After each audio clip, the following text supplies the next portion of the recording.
솔로몬은 아버지 다윗과 이스라엘 민족의 수건 사업이었던 성전을 아름답고 또 화려하게 건축하였습니다. 뿐만 아니라 이스라엘 역사상 가장 넓은 땅을 차지하였고 그로 인해 국가의 명예와 위력을 참 많은 곳에 드높였습니다.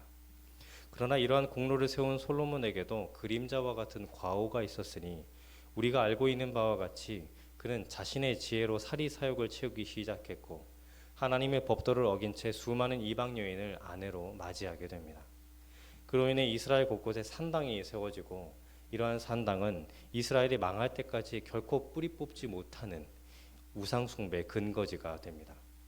이렇듯 솔로몬의 긍정적인 면만을 강조하여서 기록한 역대기와는 달리 우리가 마주하는 이 열왕기서의 저자는 솔로몬의 빛과 그림자, 공로와 과오를 정확하고 또 정직하게 묘사합니다.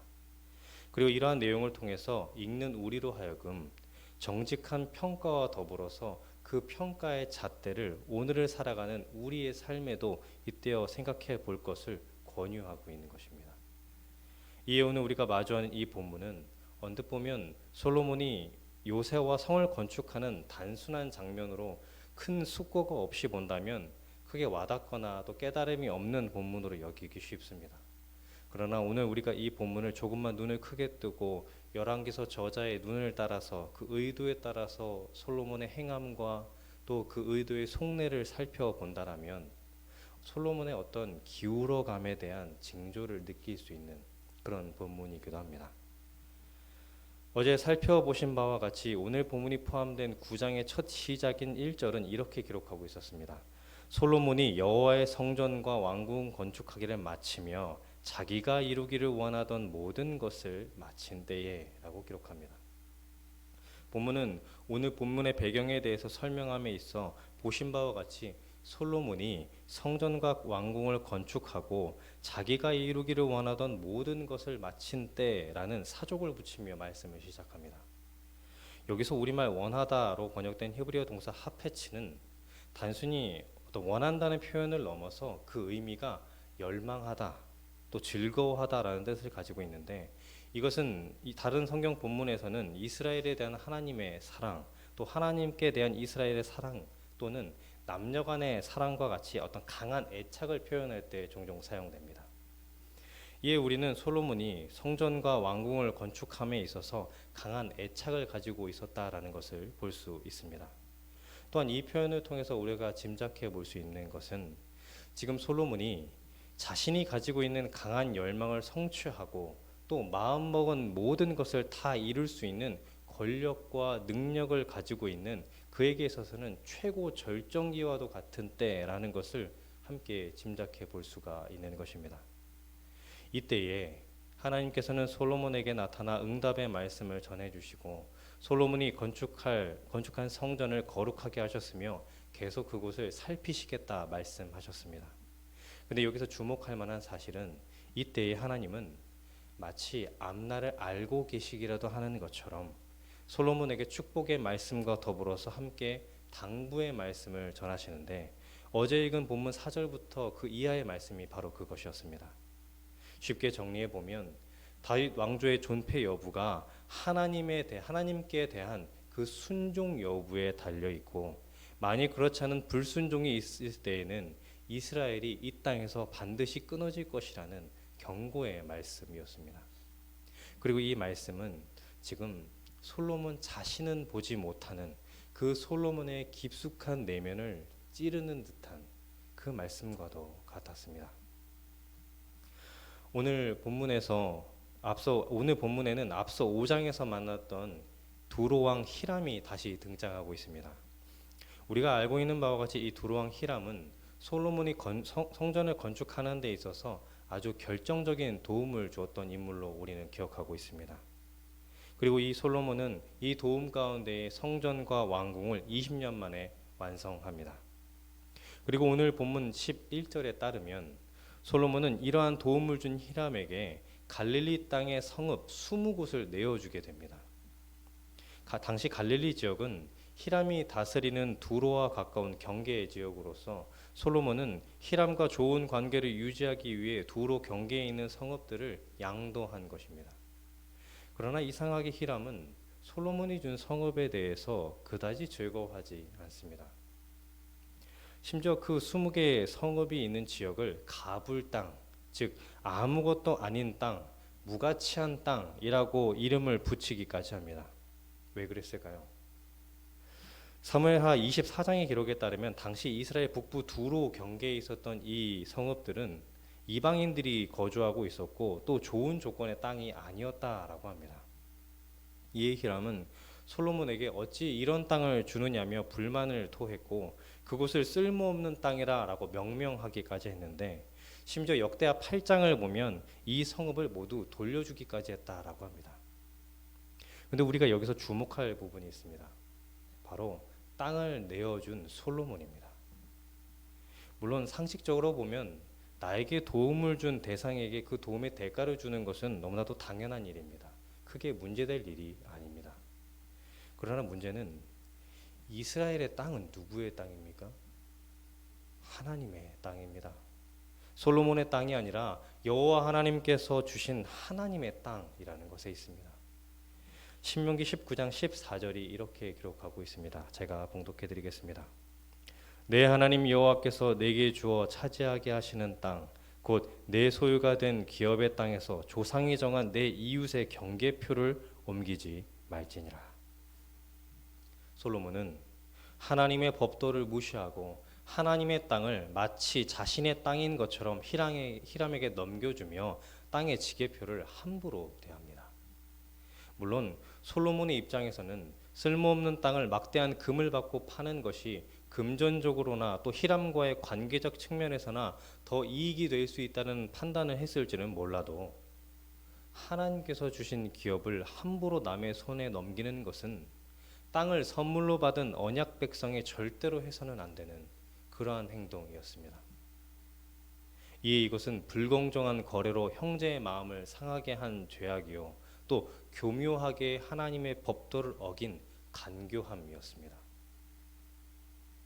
또한 솔로몬은 성전과 건축만으로 만족하지 못했던 자신의 속내가 드러나는 모습을 보여주게 되는데 오늘 보면 15절에서부터 19절에 그 내용을 말해주고 있습니다. 그는 국고성과 병거성과 마병을 위한 성을 이스라엘 곳곳에 세우게 됩니다. 또한 밀로, 하솔, 무깃도, 게셀, 베토른, 바알라, 다드몰에 이르기까지 전략적 요충지라고 생각하는 모든 곳곳에 요새를 세우게 되는데 이것은 어쩌면 앞선 1절에서 하페츠로 표현된 이 솔로몬의 열망은 사실 욕망이 아니었을까, 열망이 아닌 욕망이 아니었을까 우리가 다시금 생각해 보게 되는 지점입니다. 그도 그럴 것이 이러한 요새와 성읍을 세우는 솔로몬의 건축 과정과 또한 이 건축에 동원되어 참여한 이들을 보면 이 솔로몬의 마음과 지금 생각을 우리가 짐작해 볼 수 있기 때문입니다. 오늘 본문 20절에서부터 23절을 우리 다시 한번 봉독해 보도록 하겠습니다. 함께합니다. 이스라엘 자손이 아닌 아모리 사람과 헷 사람과 브리스 사람과 히위 사람과 여부스 사람 중 남아있는 모든 사람 곧 이스라엘 자손이 다 멸하지 못하므로 그 땅에 남아있는 그들의 자손들을 솔로몬이 노예로 역군을 삼아 오늘까지 이르렀으되 다만 이스라엘 자손은 솔로몬이 노예를 삼지 아니하였으니 그들은 군사와 그 신하와 고관과 대장이며 병거와 마병의 지휘관이 됨이었더라. 솔로몬에게 이를 감독하는 우두머리 550명이 있어 일하는 백성을 다스렸더라. 아멘. 보시는 바와 같이 솔로몬은 성전과 왕궁과 성읍들을 건설하는 일에 이스라엘이 아닌 가나안 사람들 중에 살려둔 남은 사람들을 노예로 사용하였습니다. 이것은 경제적인 측면에서 보면 솔로몬에게는 이득일지는 모르겠지만 신앙적인 측면에서 보면 엄밀히 보면 가나안 민족들을 진멸하라는 하나님의 명령에 대한 불순종이었습니다. 그 불순종의 연장선인 것이죠. 더욱이 안타까운 것은 이스라엘 민족 자신들이 겪었었던 예전의 압제와 노역을 이제는 반대로 그들이 행하고 있다라는 점에서 더욱 그렇습니다. 우리가 잘 알고 있는 바와 같이 이스라엘은 본래 애굽의 노예였습니다. 하나님께서는 애굽의 종이었던 이스라엘을 건져 주셨고, 이에 특별히 신명기 24장에서 말씀하신 바와 같이 너희가 종되었던 때를 잊지 말 것을, 그때를 기억하며 고아와 과부와 객과 같은 약자들을 잘 보살필 것을 말씀하셨습니다. 그러면 어떻습니까? 이스라엘이 이제는 솔로몬을 필두로 가장 절정기에 다다르자 이방 족속을 노예로 부리는, 흔히 하는 말처럼 개구리 올챙이적 생각하지 못하는 듯 그들은 행하고 있는 것입니다. 또한 비단 지금은 아닐지라도 이제 앞으로 솔로몬은 이방 민족과 더불어서 이스라엘 백성들까지도 강제로 노역을 감당케 하며 백성의 피로감 역시도 날이 갈수록 더해져 갈 것입니다. 이를 통해 생각해 보면 어쩌면 솔로몬이 성전 이후에 계속 쌓아가고 있었던 것은 눈에 보이는 성을 빙자한 내 욕망의 성이 아니었는가 우리는 생각해 보게 되는 것입니다. 그리고 이러한 오늘 본문을 통해 우리는 겉보기에는 아무런 문제가 없어 보일지라도 그 속을 들여다보면 점점 기울어져가는 이 솔로몬의 모습을 볼 수 있게 되는 것입니다. 말씀을 정리해 봅니다. 우리가 흔히 하는 말로 과유불급이라는 표현이 있습니다. 무엇이든지 너무 지나치면 문제가 되는 것이죠. 그리고 오늘 우리가 만나는 솔로몬이 그러했습니다. 지나친 열정과 지나친 욕심으로 인해 그는 자신의 열정이 열망으로, 그 열망이 욕심으로 또 욕망으로 변해가는 것을 깨닫지 못했습니다. 이에 그로 말미암아 그는 몸집은 커져갔을지는 몰라도 그 속은 계속 비어갔습니다. 실제 오늘 본문의 후반부인 24절에서부터 28절의 내용을 보면 그는 해마다 번제와 감사의 제물을 꼬박꼬박 드리고 제단에 분향했고 또 배를 만들어서 해상 무역을 전개할 만큼 지혜로웠습니다. 그러나 반면 그 속은 바로의 딸을 위해 백성들의 노동력을 착취하는 것에 거리낌을 느끼지 못하고 형제인 백성들보다 아내와 아내의 나라인 애굽의 환심을 사는 것이 더욱 중요해져 버렸습니다. 이에 오늘 우리는 이 솔로몬의 모습을 보면서 다시 한번 깨닫게 되는 것입니다.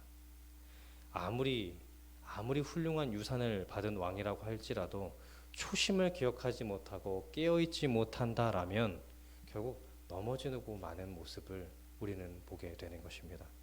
그렇게 오늘을 살아가는 우리 역시 연약함으로 우리 역시 이러한 우를 범할 수 있음을 인정하고 우리는 늘 깨어있기를 간구해야 하는 이유가 바로 여기에 있는 것입니다. 더불어 성도에게 있어서 중요한 것은 보이는 무엇, 어떤 겉포장지에 있는 것이 아니라 주어진 현실과 우리의 삶 가운데에 내용을 채워가는 일임을 우리는 다시 한번 깨닫게 됩니다. 아무리 하나님을 위하고 또 하나님께 영광을 돌린다 하더라도 그 속에 하나님의 말씀에 근거하고 하나님의 마음에 근거한 행함이 없다라면 그것은 헛일과도 다름없습니다. 그렇게 주님의 성도는 세우는 일 이전에 은혜를 채워가는 일에 먼저 힘써야 하는 것입니다.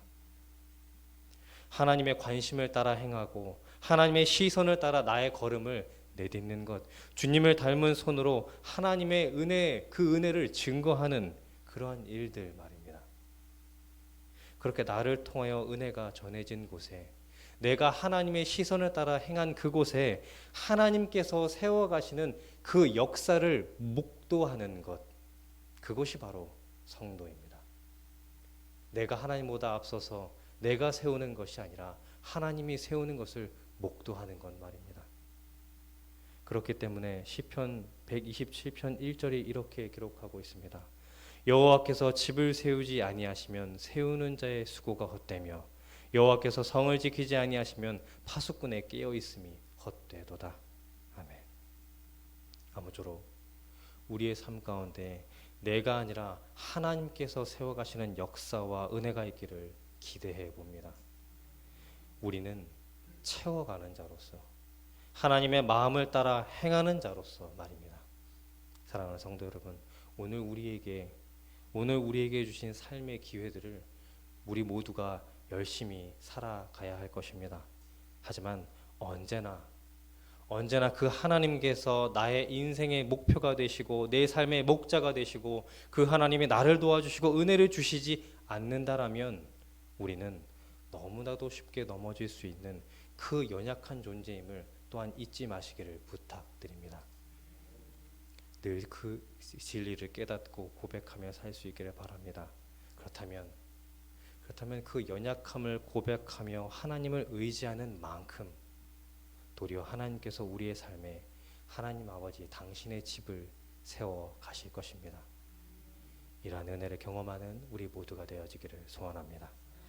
기도하겠습니다. 하나님 아버지, 처음에 마음이 자신도 모르게 기울어져 가는 솔로몬의 모습을 보며 우리의 연약함을 다시 보게 됩니다.